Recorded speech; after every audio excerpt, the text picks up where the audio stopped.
안녕하세요. 반갑습니다. 8월 8일 오늘도 시장 정리부터 먼저 시작해 보도록 하겠습니다.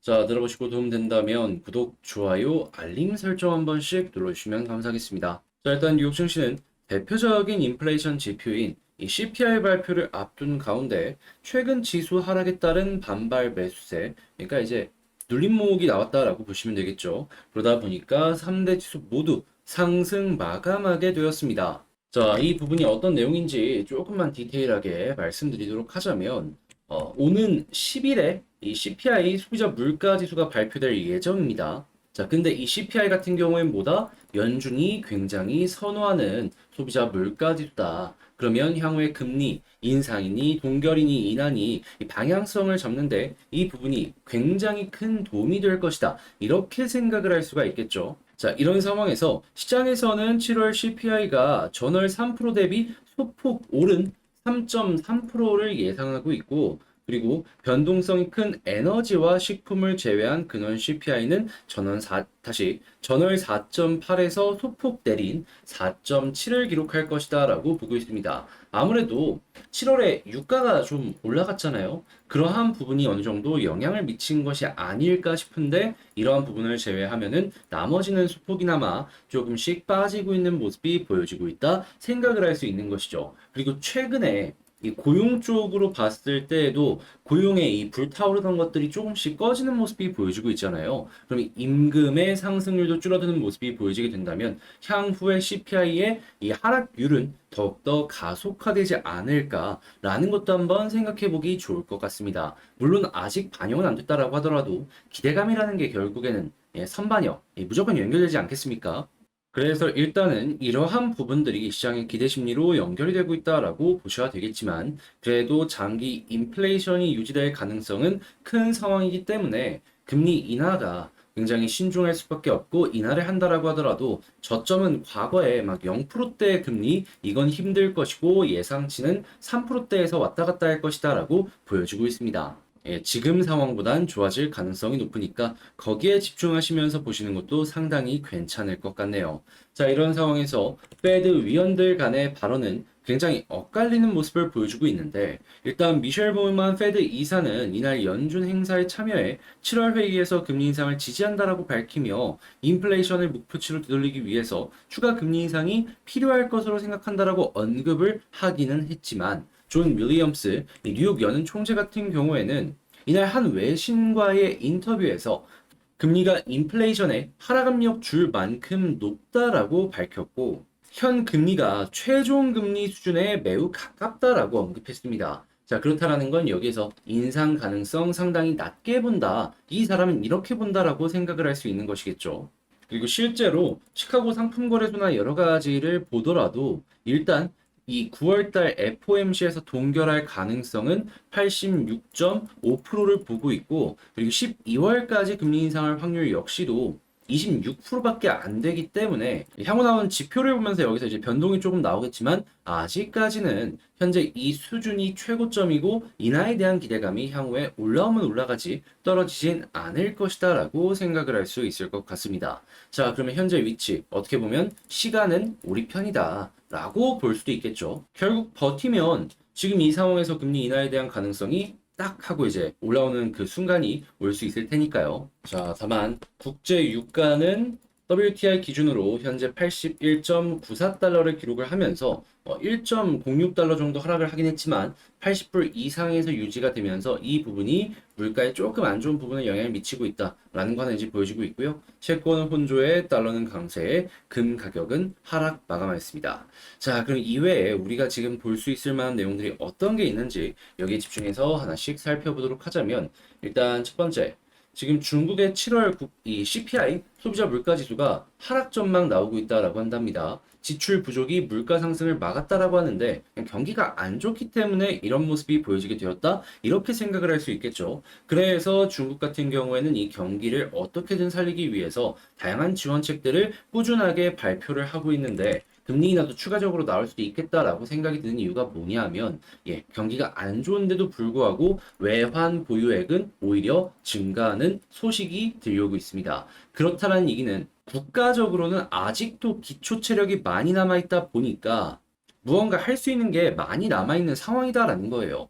자, 그러면 이러한 모습이 만약에 추가적으로 보여주게 된다면 유동성 장세로 연결될 가능성이 높기 때문에 한국 같은 경우에는 여기에 수혜를 받을 가능성도 상당히 높을 것이다라고 생각을 할 수가 있겠죠. 그러면 중국은 결국에 제조업을 살릴 것이다라고 볼 수 있기 때문에 자, 이 부분은 한국엔 어떠한 부분이 최우선적으로 반응을 한다? 당연히 반도체. 반도체에서 일단 꿈틀거리는 모습 보여줄 수 있으니까 반도체 소부장 여러분들 잊지 마시고 한번 보시면 좋을 것 같고요. 그리고 이렇게 경기가 좋아지면은 당연히 소비도 살아날 것이기 때문에 항공 같은 이러한 서비스직 역시도 다시 서비스 쪽 이런 쪽들도 다시 한번 올라올 것이다라고 볼 수 있을 것 같습니다. 해서 지금 항공업계 같은 경우엔 다시 한번 인력 확보를 위해서 재가동이 돌아가고 있다라고 하고 사는 역시도 굳이 아시아나를 대한항공에 매각하지 않더라도 다른 곳에 비싸게 팔 수 있는 이런 부분이 보여줄 수 있다 보니까 플랜 B를 만지작거리고 있다라는 얘기들이 들려오는 거 확인을 할 수 있겠습니다. 지금 해외 몇몇 지역에서 이 아시아나랑 대한항공 합병하는 거 좀 이렇게 좋아 보이지 않는다라고 이제 의견을 표하는 것들이 많거든요. 그러면 다시 사는 역시도 리스크나 여러 가지를 지면서 좀 지지부진한 흐름을 만들어 갈 필요가 없다라고 볼 수 있는 거예요. 네, 이런 얘기가 나오는 것 자체만으로 이 경기가 어느 정도 안정세를 보여주고 있는 증거다라고 생각을 하는 것도 괜찮을 것 같네요. 그런데 이렇게 항공이나 소비가 살아나는 모습이 보여지게 된다면 어디가 떠오르게 될까요? 다시금 물건 팔아야 될 거 아니에요. 광고 역시 살아날 수밖에 없습니다. 제가 이전에 이 텔레그램 공부방에서 이노션이랑 제일기획 리포트랑 해가지고 여러분들께 올려드렸던 전적이 있는데 그 효과 다시금 제대로 나오려는 모습이 보여진다라고 생각을 하시면 되고 그리고 광고하면은 역시나 플랫폼들도 잊을 수가 없잖아요. 그때 네이버와 카카오는 대장이 될 수밖에 없다라는 걸 생각을 하시면 되고 특히나 카카오 같은 경우에는 광고 비중이 네이버보다도 훨씬 더 높거든요. 그러다 보니까 여기에 수혜를 크게 받을 것이다라고 생각을 하면 될 것 같습니다. 결국 카카오가 크게 이렇게 꺾였던 건 이 광고가 안 좋았기 때문이거든요. 근데 핵심이 살아난다? 이거는 과거의 전성기 한번 기대를 해봐도 괜찮은 그러한 모습이 보여준다라고 생각을 할 수가 있을 것 같네요.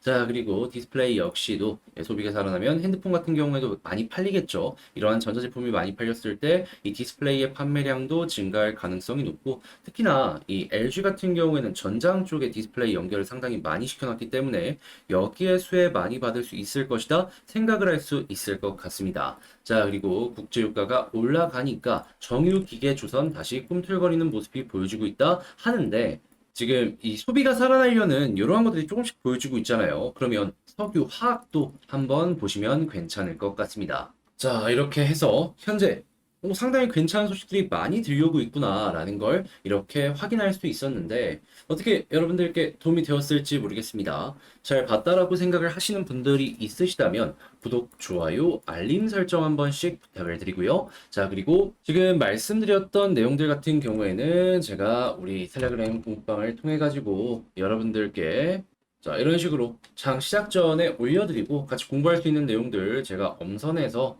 이렇게 하나라도 두 개라도 올려드리고 있으니까 자, 같이 한번 보고 싶다라고 생각을 하시는 분들이 있으시다면 영상 소개란에 있는 텔레그램 링크를 클릭하시고 입장을 해주시면 될 것 같습니다.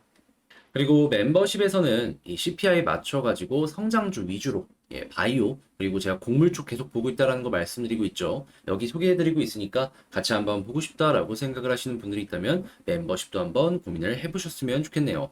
자, 그러면 개별 종목 한번 살펴보는 시간을 갖도록 하겠습니다. 제가 이번에 가지고 온 종목은 두산 에너빌리티 가지고 왔습니다.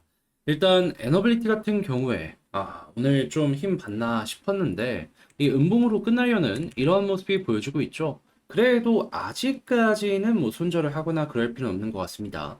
자, 그랬을 때 현재 위치에서 우리가 봐야 되는 핵심 포인트. 제가 생각하는 핵심 내용들 어떤 게 있는지 지금부터 하나씩 살펴보도록 하겠습니다. 들어보시고 도움 된다면 구독, 좋아요, 알림 설정 한 번씩 눌러주시면 감사하겠습니다. 이제 두산의 핵심 사업을 한번 정리를 해보도록 하자면 일단 첫 번째가 원전이고 그리고 두 번째가 수소고 그리고 여기에 가스 연결되고 그리고 이제 풍력이잖아요. 근데 이제 이 풍력 같은 경우에는 국내 1등의 해상 풍력 사업자라고 생각을 하시면 되는데 최근에 어떤 일이 두 가지가 있었다. 첫 번째는 지멘스와의 MOU 얘기가 있었고요. 또 하나는 영국, 전 세계 1등 풍력 투자국가죠. 여기랑 한국이랑 협력을 맺었을 때 두산 에너빌리티가 여기에 수혜를 받을 것이다 라는 이러한 부분이 있었는데, 자, 그런데 이 MOU 같은 경우에는 무언가 있다라는 얘기가 있었는데 후속 뉴스가 안 나왔다 보니까 뭐 MOU는 MOU, 법적 구속력이 없다 보니까 거기서 끝날 수도 있는 거잖아요. 그래서 그냥 별일 없이 끝나나 싶었는데 거기에 대한 후속 뉴스가 나왔습니다. 그 내용이 뭐냐? 에너빌리티 이 지멘스 가메스사의 풍력 터빈 나셀 최종 조립을 하는 걸로 지금 첫 번째 협력을 진행하게 되었다. 이게 어떤 내용인지 봤더니 전남 영광에 이제 대형 단지를 조성을 하는데 여기서 이제 지멘스의 제품을 쓰는 것 같습니다. 그래서 내용을 한번 살펴보게 된다면 핵심 부품은 수입을 해온 다음에 일단 최종 조립을 두산이 진행을 하면서 두산은 여기서 이제 나중에 핵심 이 유지보수 관련된 부분으로 매출을 많이 끌어올리지 않을까 이렇게 이제 볼 수 있는데, 근데 이제 아무래도 이게 타청이라고 볼 수도 있기 때문에 이게 어마어마하게 두산에게 도움이 될 것이다라는 부분은 조금 배제를 하면서 봐야 될 필요가 있겠죠. 하지만 우리나라 잘하는 건 뭡니까? 옛날부터 이렇게 처음엔 조립으로 시작을 해가지고 여기서 기술력을 배워서 내재화, 그러니까 국산화를 참 잘 해왔습니다. 그리고 두산 같은 경우에는 어차피 기술력이 없는 기업이 아니란 말이에요. 그러면 이런 부분, 지금 당장에는 특별하게 얻을 수 있는 게 많이 없다라고 하더라도 나중에 결과적으로 놓고 봤을 때 이게 큰 한 수가 될 수도 있을 것이다. 그런데 지멘스는 이걸 왜 알고도 허가를 해줬을까라는 걸 생각을 한다면 역시나 지금 당장 매출이 올라갈 수 있는 기회가 한국에서 보여지고 있으니까. 그래서 이런 부분은 지금 당장 직접 생산으로까지 연결되는 건 힘들 수 있겠지만, 예, 향후 발전의 교두보 이 정도로 생각을 하시는 게 어떠할까 싶습니다. 자, 그리고 풍력 말고 또 하나 이제 기대될 수 있는 부분이 어떤 게 나왔냐면, 그동안 SMR 소형 원전 하면은 미국을 필두로 영국 같은 서유럽 이쪽에서 굉장히 관심 있는 이런 모습을 보여주곤 했었잖아요. 그런데 여기서 끝나는 게 아니라 인도에서도 SMR 도입 추진한다라는 얘기 들려오고 있습니다. 원자력 발전 용량을 확대하겠다라고 공식적으로 밝힌 것인데, 자, 그러면 인도 자체적으로 설계하는 기업이 나올 수도 있고 해외에서 이 설계를 하는 기업을 유치할 수도 있겠지만 두산 에너빌리티는 여기서 어떤 수혜를 기대할 수 있다? 네, SMR 주기기 제작해주는 파운드리 만들어놨다. 1조 이상 투자했다. 우리한테 수주 내려주면 만들어줄게. 이거 가능하다 이겁니다. 그리고 주기기엔 기술력이나 여러 가지 까다로운 부분이 많이 필요하기 때문에 인도에서 이 속도를 조금씩 내려고 했을 때 다른 곳에서 구체적인 결과를 내게 된다면 이 물량 가지고 오는 데에는 훨씬 더 큰 가속도가 붙을 것이다라고도 생각을 해볼 수 있을 것 같습니다. 그리고 이렇게 점유율을 확보하는 모습이 보여지게 된다면 향후에 부품 유지 보수부터 시작해서 다양한 부분으로 연결해서 보았을 때 두산 에너빌리티의